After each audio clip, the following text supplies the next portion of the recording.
any great builder will tell you that a Minecraft world needs life. But what if I told you you can add life by taking it away? Today I will show you how I build life through the absence of life. Last time we've built this massive bridge and I really enjoyed that. In fact, if you haven't seen the video, I highly recommend having a look at it because it is also one of my personal favorite videos. But today we have a much bigger focus. The bridge is lacking some life. I will add a lot of life in this empty spot by building the absence of life. So, whilst the sun is setting, I am going to go ahead and start terraforming the last few bits of this area.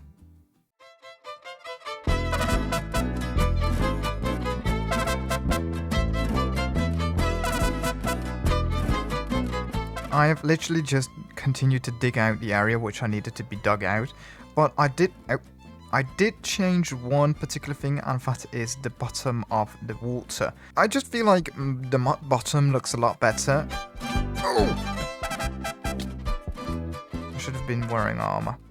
Okay, but a huge thing is all of these shulker boxes. And once again, a couple of the other members in Capercraft have helped me a lot. Yeah, I just need to keep thanking them. They are amazing. I couldn't do these projects without them. Multiplayer is amazing. And you know what?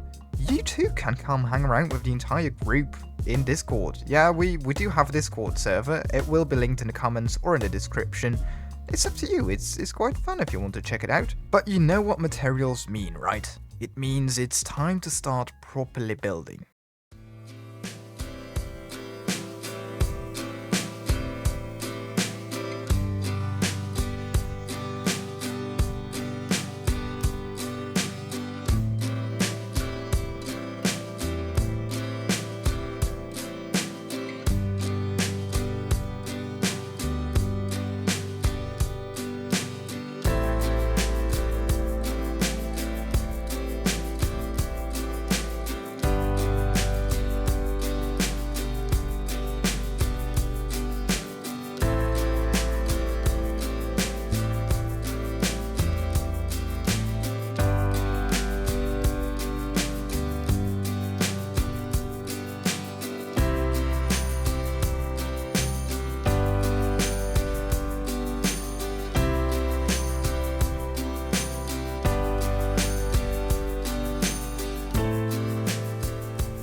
I have come to a point where I do feel like I need to talk about the build for a minute. So it's going to be an abandoned ship working station or abandoned harbour, dry dock, whatever you want to call it. And when something is abandoned, there's two things I think about. First of all, it's under my bridge, so it needs to be in a dark, moody place, which is something I felt like I achieved quite well. And second of all, it's quite a lot of overgrowth and damaged walls and stuff. So we've got a lot of bushes, a lot of grass all around, and some like imperfections in the walls, like dark spots over here. Right now, I feel like stuff is even a bit too bright, but I'm going to try using some light baking techniques on the builds I'm going to put out here. There's just one more thing I want to point out before we move on, and that is these firefly bushes. I've actually hidden a lot of them right on the edge of the water. You won't see those fireflies over here or in the back, because I feel like they make a great particle to demonstrate mosquitoes as well, and mosquitoes they just do love being around the water, don't they? So that is what I'm trying to illustrate here, but I probably have gone a little bit overkill with them. We're going to build a little workstation over here where the big dry dock hole is, and then over here you will have noticed a few dark spots which I made as shadows for a few little boats. So let's get right back into the montage.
Okay, I think it's somewhat been finished. Just before we start viewing it from up close, I want to mention that I have designed it to be a viewpoint, so it needs to look good from up this area, which I certainly do believe it does. If you look over here, you've got the medium boat and the small boat. Oh, yeah, I mentioned I was gonna try light baking. I sort of did. I kind of did, I promise. I haven't done too much light baking, it's pretty much my first time, and I've just done it on a roof here, just a bit. Now, as far as my knowledge about light baking goes, is that light baking is a technique where you change block palette and gradient and stuff, depending on where the sun and the shadows would go. And if I'm correct on that definition, then this does count as light baking. Now, I should have probably done it on the back wall as well, but I just forgot I was light baking, so I didn't. Everything should be pretty much spawn proof, but I'm not too sure. And this is a very dark alley. I love it. There's just a torch behind this case. It's very dark. I love the vibe of that alley.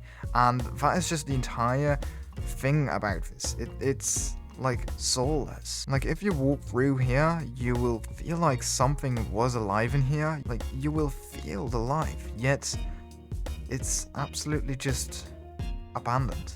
There is no life at all. And I don't know if it's just me, but I do get those vibes, but you might not. So just be brutally honest to me. Did I kind of catch the abandoned look of it? I probably should have done some more light baking on this one as well underneath the bridge, but I've just used some foliage over the boat, and then on the little boat, which is like a small family boat, not really a family boat, but just like one of those, I've used some different type of carpets to make the roof look a bit oxidized or something, and just some diorite to make the texture a lot more messy, and just everywhere here and there, just some junk around, some old junk piles, trash bag, you know, just those kind of things. Just a lot of overgrowth, making it look like it hasn't been maintained for years. That is pretty much the idea I got for making this look abandoned. But I do feel like the choice of location under the bridge is really, really cool. There's some more empty spots underneath the bridge, like this one over here. So if you have any ideas what I could build in here, please tell me in the comments. Please tell me. And just look at the fireflies around it. That is so cool, isn't it? I love it. I just love it. But with this build done, and I would love to thank you and ask you to subscribe so you can come back to another video.